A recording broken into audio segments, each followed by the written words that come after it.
Fala pessoal, tudo bem? Hoje nós vamos falar sobre os contratos de créditos comuns. Quais são os contratos de créditos comuns que a gente considera? São aqueles feitos por telefone, sem ser consignado, mas principalmente aqueles realizados no caixa do banco ou quando a pessoa abre uma conta, o contrato de limite de conta corrente.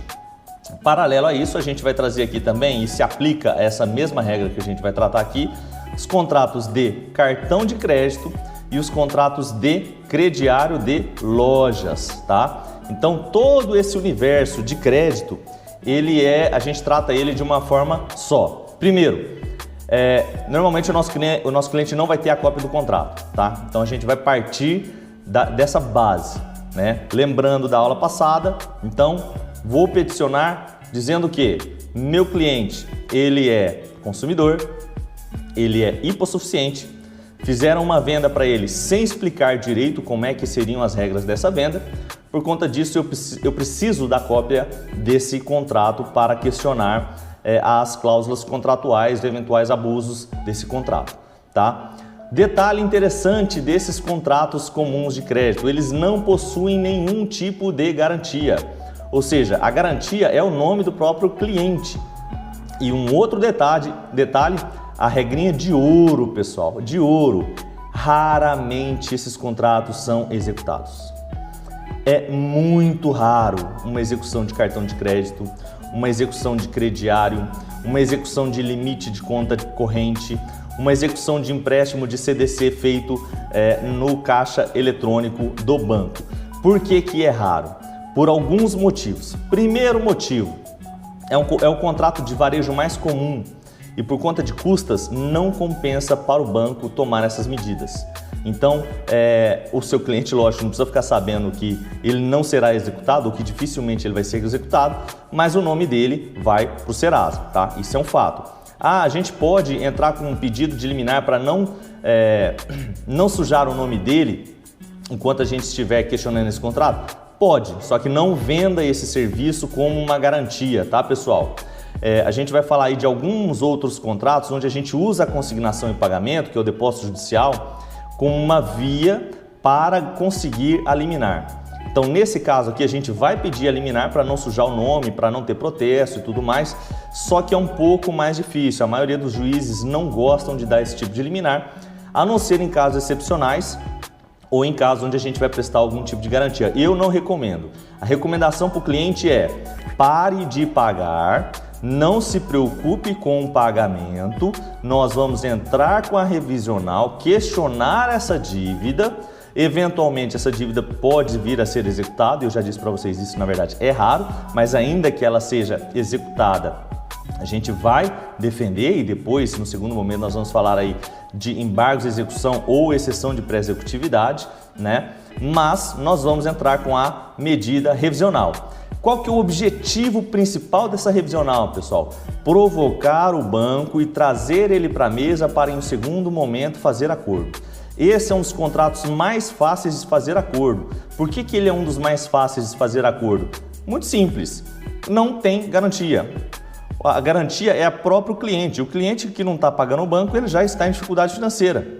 Então, como o banco raramente executa por conta de custas, normalmente são contratos com valores menores, não estou falando aqui só do banco, tá? O cartão de crédito, a loja que deu aquele crediário ali, aqueles cartõezinhos de loja, esse pessoal não executa ninguém. Eles colocam no Serasa e uma hora eles falam, essa pessoa vai precisar de dinheiro, vai precisar do nome dela, ela vai vir aqui negociar comigo. Então a gente entra com a ação revisional, trazendo essa pessoa para o processo, nessa parte contrária, né, esse credor para o processo, e ali a gente vai criar um link com o escritório de advocacia do banco para que eventualmente a gente faça a negociação. Lembrando toda aquela teoria bancária, né, daquela aula, a primeira aula que a gente falou lá, conhecendo o nosso adversário, a gente sabe que o banco, as instituições que trabalham com operação financeira, elas são lucro real, elas vão realizar o prejuízo, vão abater esse crédito no imposto de renda, então a gente vai ter excelentes possibilidades de negociar um acordo nesse tipo de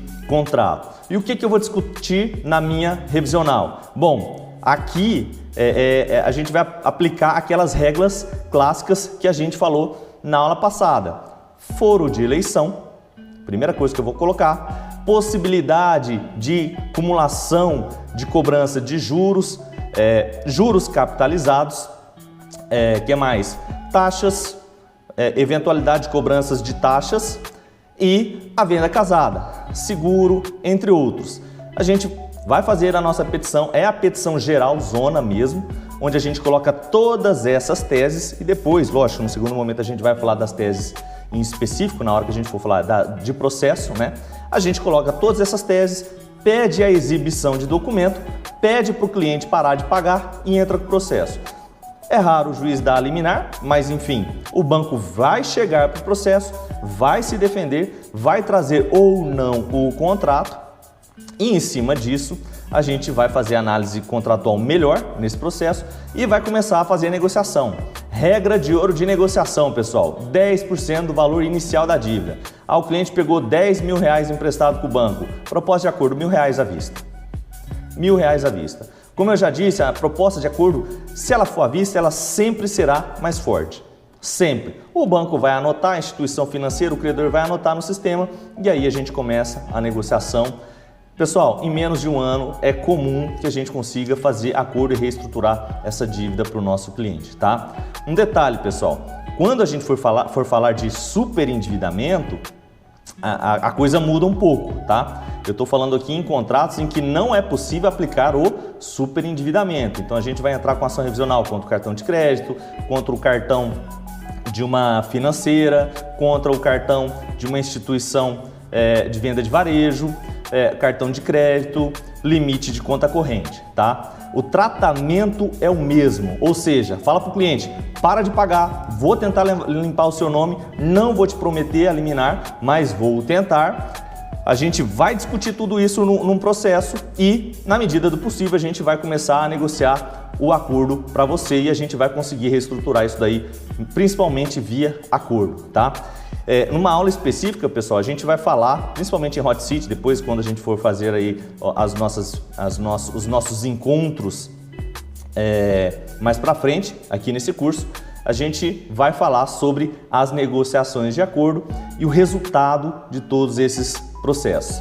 Beleza, pessoal? Então, teoria, contratos gerais, né? Contratos sem garantia, ou seja, não é alienação fiduciária, não é hipoteca, é aquele contratinho que foi feito pelo telefone, é aquele contratinho que foi feito ali no caixa eletrônico. Lembrando, pessoal, tudo isso que eu estou falando aqui não vai se aplicar ao consignado, tá? É contrato normal. O contrato consignado, ele é um contrato em espécie. Nós vamos estudar esse contrato de forma individualizada, beleza?